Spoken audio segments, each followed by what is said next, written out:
Now, while I never set out to do themes with VGM highlights, for the second one, I went from darkness to light, or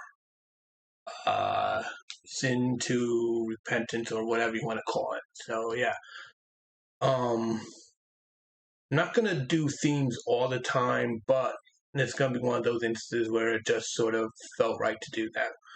So, with all that said, we're gonna start off with sin, and then go on to brighter, nicer, more pleasant stuff. I'm going to start off talking about Natamanity Theater 666. Now, this song, of course, a fan-made Toho Project song. And this is one of those songs that's very interesting. It's made in relation to the character Parsi, who ends up being so envious that she ends up getting power through envy. Of course, though, envy consumes her, and she ends up just lashing out at people because of it. And the song itself not just fits Parsi perfectly well, but also is a perfect embodiment of envy. At least I think it is. Thing that I find interesting is how, while it is set up like musical theater, for Shinra Bancho, this is a very unique performance vocally, due to how it almost sounds sad, pathetic, and desperate, unlike other Shinra Bancho songs. But I think that was on purpose to really convey the feeling of envious. I got this character who feels isolated, feel like an outsider in the world, and because of envy, feel like the only way to really live and be yourself is to just lash out and be destructive, all because of bitterness and jealousy. It is a very sad song, and it's funny because envy is one of those sins that a lot of people don't really take seriously. They're like, oh, you're just going to brood and whatnot.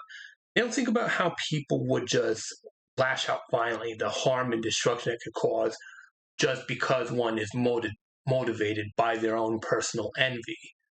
And I think this song really captures that very well.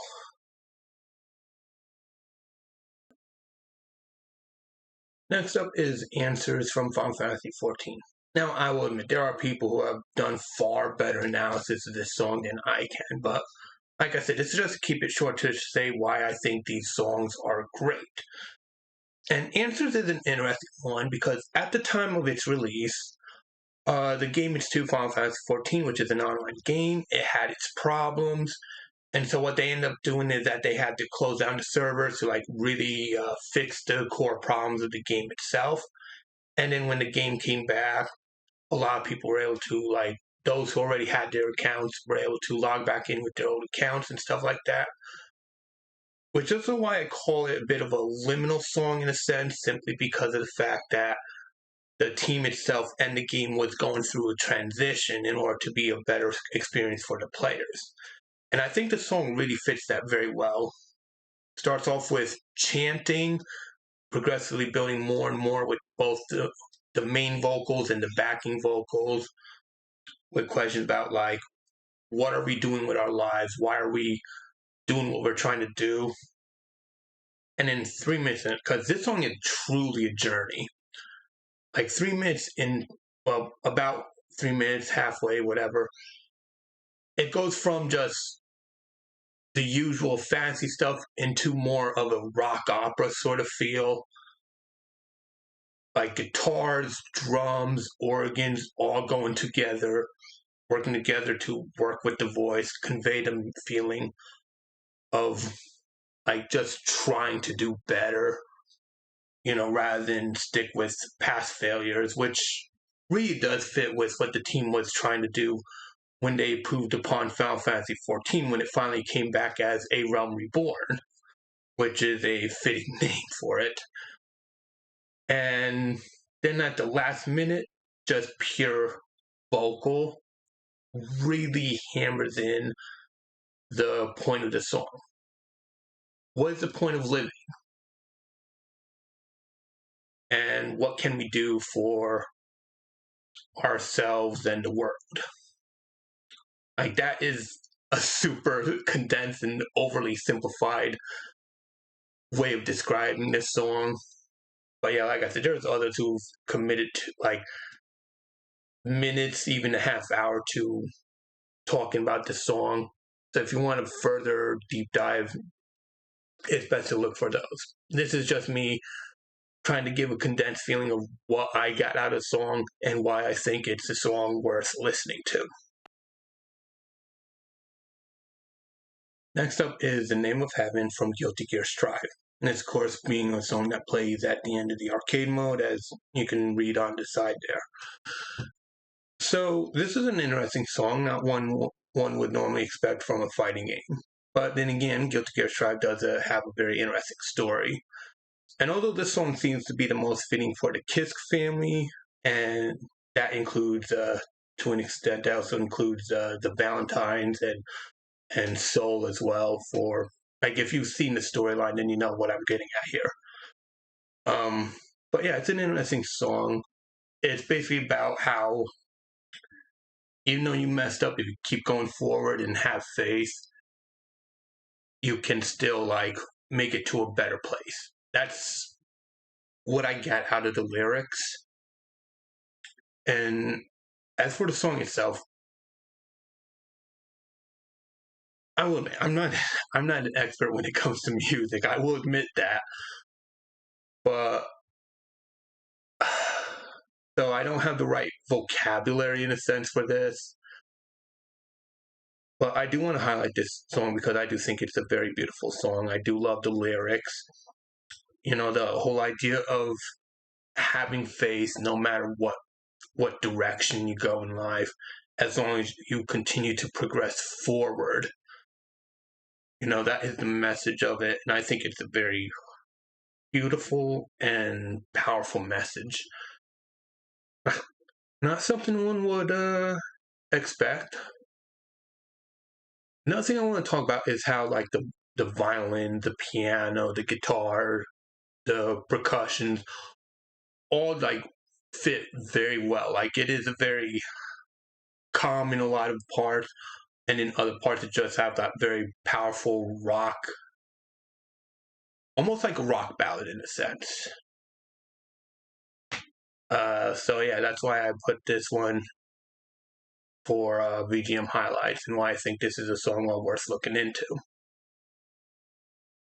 Next up is Baba Yetu from the game Civilization 4. Now, this is an interesting one because it is basically the Lord's Prayer in Swahili. You know, praise be to God. Give us our daily bread.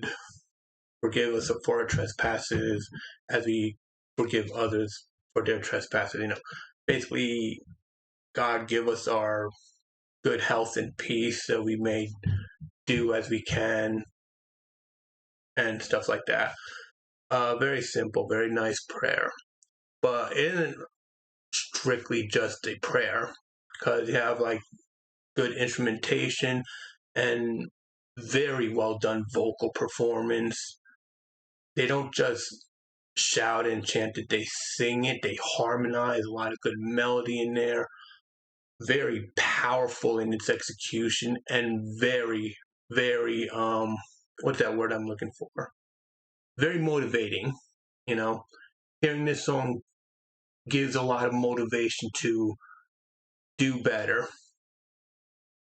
So there's that. And I think as a main theme, it's a good idea. I would admit, I have not played Civilization 4 myself, familiar with those who have played it.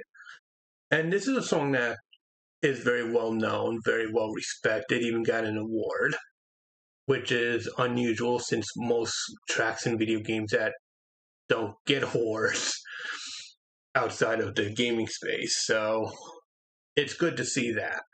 And honestly, I would be remiss if I didn't include it at some point in VGM highlights. So that's what I had to say in relation to that. Last up is going to be for the first ever needle drop of the series, which is going to be the most well-known of needle drops, which is, what's the title again? Holding Out for a Hero by Bonnie Tyler. Now, this is a song that starts off rather simplistic and ends simplistic, but as it progresses before it ends, there's more emotion to it, become building up more, very dramatic. Excellent use of brass instruments here. The piano just delivers very well. But of course, this song would not become the legend that it is if not for both the lead vocal and backup vocals, which really gives life to the song. Song that's about having hope that someone will come to help you. That is the song. And yeah, in a sense, it is a simple song, but at the same time, I feel like it wouldn't be right to just call it a simple song. Although it did start off in the movie Footloose, it did eventually get used in other cinema, not for dancing, but as for when the hero rises to the occasion. It could be a regular person, could be a superhero, could be a robot, could be an ogre. And of course, though, this would be perfect for a game. Surprisingly enough, as far as I'm aware, the only game that has used a song would be Saints Row the Third, in which case you have a choice. You either go in one direction to chase down the bad guy, or go in the other direction to save your friends from a bomb that's about to explode and destroy a monument. So it makes perfect sense why this song would be chosen for such a climax. And yeah. And for those who might be confused, a needle drop is basically cinema jargon for when you use a song that's not made for a movie, but is put into a movie soundtrack. And obviously, I'm using that to apply to video games. And this works. It just works. Very well done. So yeah, gonna end VGM highlights with a classic and well-respected song, a much-loved song by many. So with all that said, I am Neko AB, and I thank you for watching.